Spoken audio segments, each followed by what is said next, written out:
Hello and welcome to the first video of our Happy Stitchmas Sew Along 2024. In this first video, I'm just going to go through what you can find in your kit and how to set up your hoop, get your threads ready, all that kind of good stuff. So as you can see here, I have the finished article and the kit is available in cream or blue, and I'm going to be stitching the blue one through these videos. So if you open up your kit, you will find a handy little voucher for buying more kits in my shop for 10% off. You've got your embroidery threads, your hoop, your backing fabric and your felt, your needles and your needle threader, your fabric, mine is blue for this kit, and then the information of what's in the kit, a paper transfer, which I'll talk about later, and all of the bits and bobs. We're just going to put that to the side for the moment. What you're going to need is a pair of scissors, and apart from that, everything is included. So you're going to start by opening up this pre-printed fabric and this white fabric. So we don't need the wool felt for the moment. So I'm just going to pull that out and put that back in the box because we don't need that. I'm going to focus on these two bits, which we're going to put together in our hoop. So I'm going to start by peeling off the sticker of the backing fabric. Now, if you've done one of my kits before, you may have heard me talk about this before, but we stitch through 2 layers of fabric for a couple of reasons. The first reason is that if you are going to display your creation that you've spent all these hours on, it's nice to not be able to see the threads through the back. So by having 2 layers, that just makes it a bit thicker. Also, it's nicer to stitch through and keeps the tension in your hoop better. So in any of your Make Your Own Happy Full kits, you get a piece of 100% cotton, which you will put underneath your pre-printed fabric.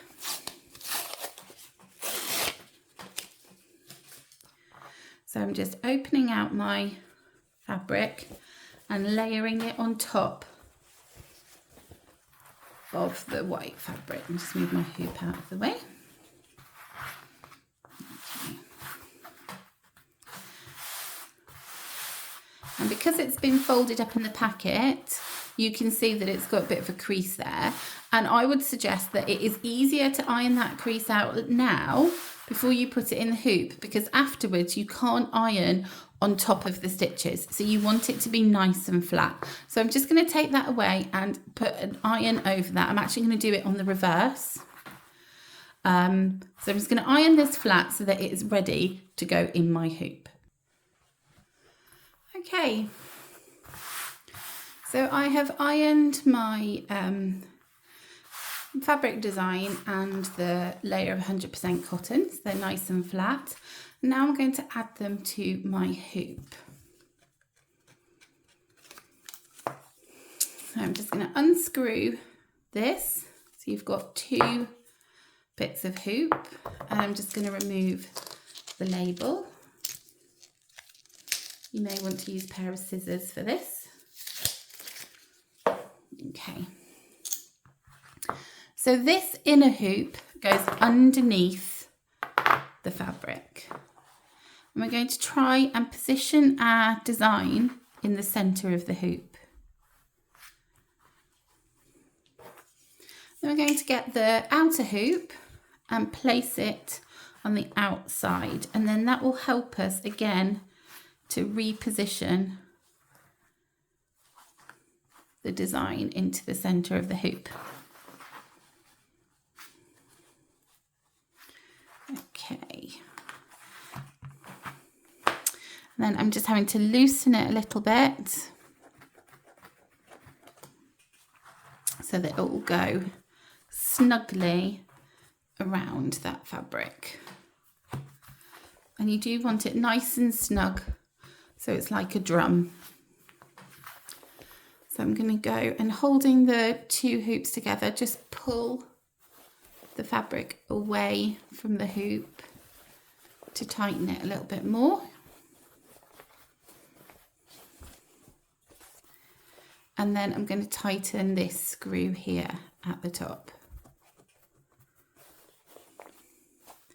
And then pull again on the edges. This will loosen as you are stitching, so just regularly tighten and pull your fabric so that you have a nice taut surface. It will make your stitching better. The cotton will lie flatter and the stitches be easier to do.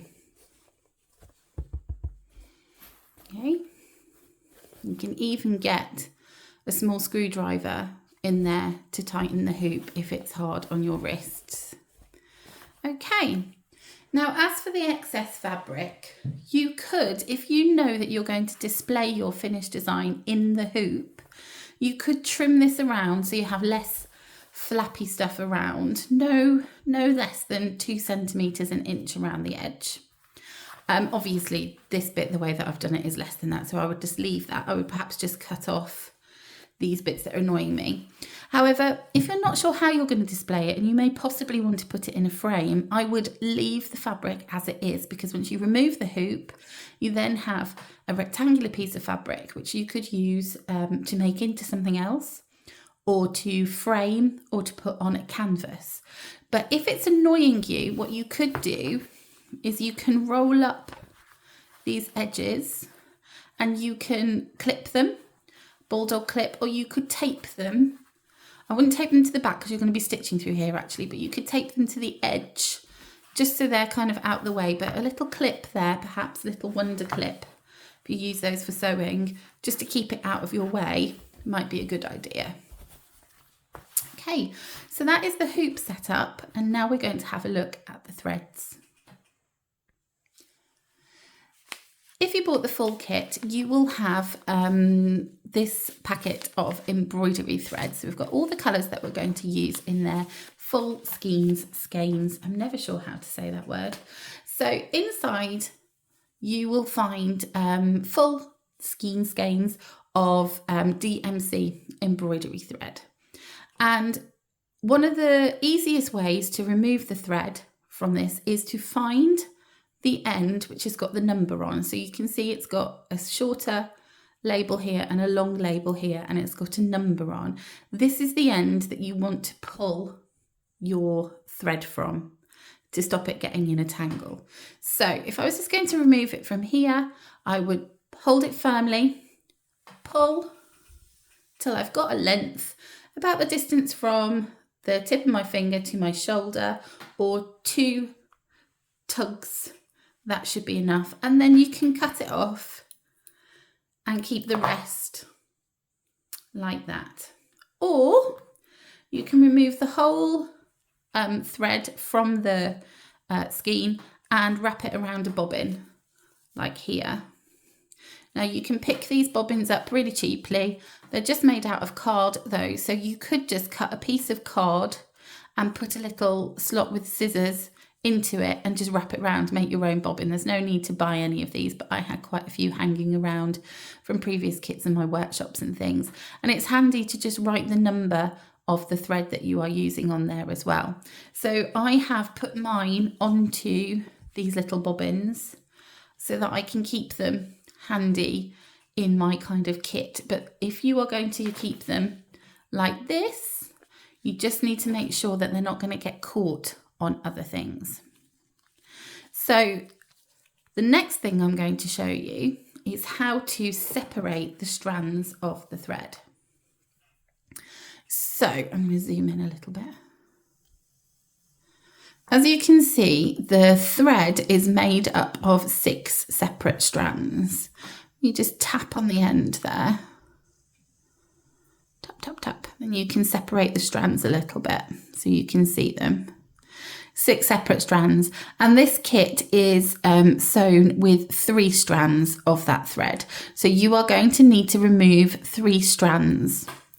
And the best way to do this to stop it twisting is to hold it really tightly between your thumb and your index finger on your dominant hand, and then with the opposite hand, choose one thread and pull firmly without letting go until it pops out. And you will see that this side likes to tangle up quite a lot, and that is why we're doing it individually. So I'll zoom out and show you again. So I've now got my one thread. Take another one, really hold it tightly. You can see it all bunching up there. Pull firmly and then gently unravel that bit. So now I have got 2 strands and I just need one more.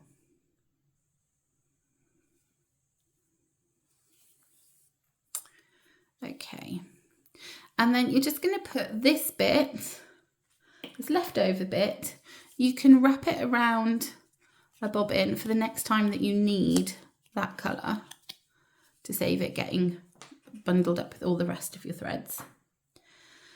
Then using these threads, oops, we put the ends together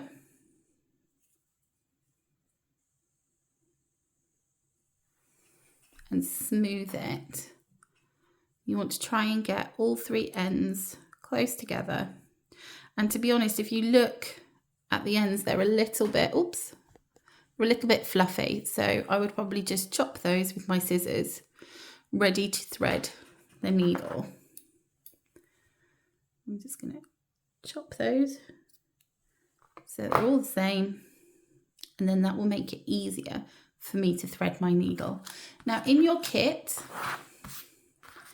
you have a little bundle of needles, and in here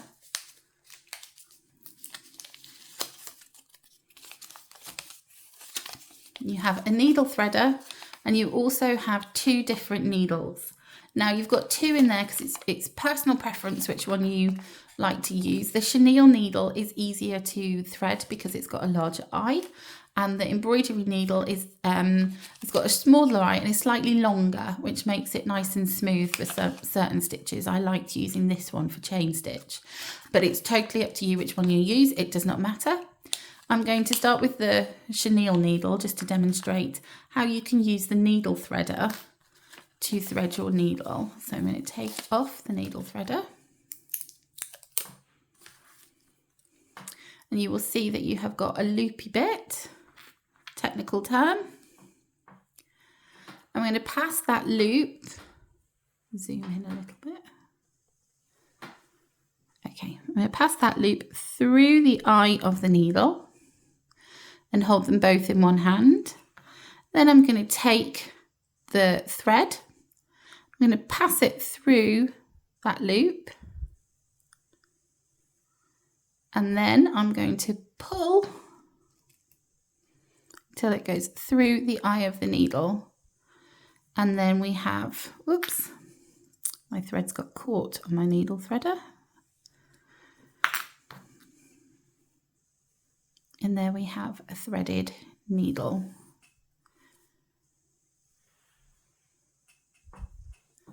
Ready for stitching. You do need to put a knot on the end.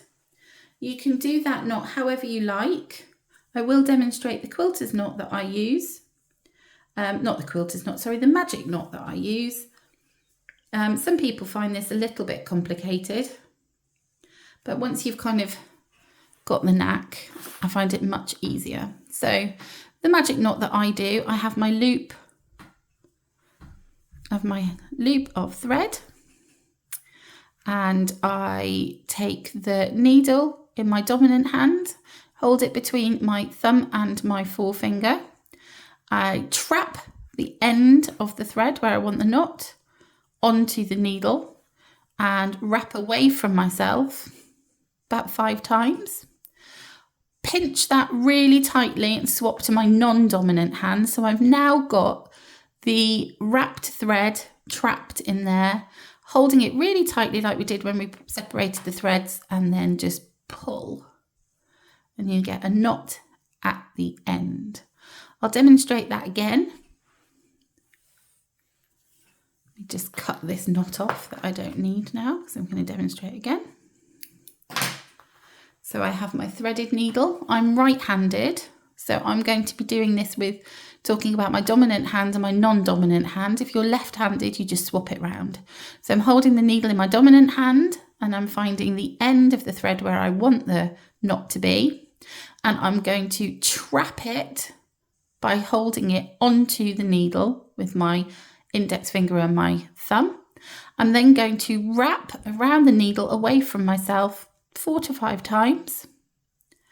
I'm then going to pass it into my non-dominant hand, trapping that knot, well, the wrapped thread, which is going to be the knot.